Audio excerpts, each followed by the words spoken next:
పొద్దుగాల పరీక్ష ఉంటే రాత్రి జరసేపు అన్న ఒయిలు పట్టాలి కదా. ఇంతో అంతో చదువుకుంటే మంచిగా రాయొస్తుంది. ఏ పరీక్షలనే చూసుకుందాం అనుకుంటే అటు ఇటు దిక్కులు చూసుడే అవుతుంది. అట్లనే క్రికెట్ ఆటలు ఆడేటోళ్ళు సుత మ్యాచ్కు ముందు ప్రాక్టీస్ మ్యాచ్ ఆడతారు.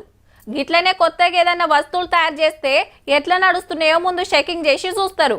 సేమ్ గిది సుతగ్గా సొంటిదేనుల్లా.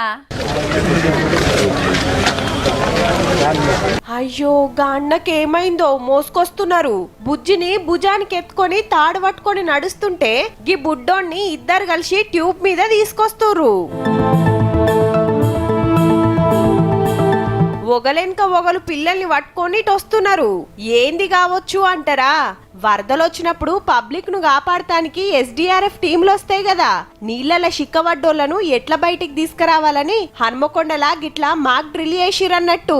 ఓ కాలనీలా ఎంతమంది పబ్లిక్ ఉన్నారు, ఎందరు వరదలు ఉన్నారు, వాళ్ళని కాపాడటానికి ఎంతమంది కావాలి, రిలీఫ్ క్యాంపులు ఏడబెట్టాలి, ఇట్లా అన్ని ప్లానింగ్ చేసుకొని ఆపరేషన్లకు దిగుతారట. Help in train them also. And next time వరద అయినప్పుడు ఇది ఒక మాక్ ఎక్సర్సైజ్, వాళ్ళకి తెలుస్తుంది ఇప్పుడు ఏం ప్రాబ్లం వచ్చింది, ఆ టైంలో మనం కరెక్ట్ చేసుకోవాలి. భూపాలపల్లి జిల్లా మొరంచపల్లి ఖమ్మంల సుత ఇట్లనే మాక్ డ్రిల్ నడిచింది.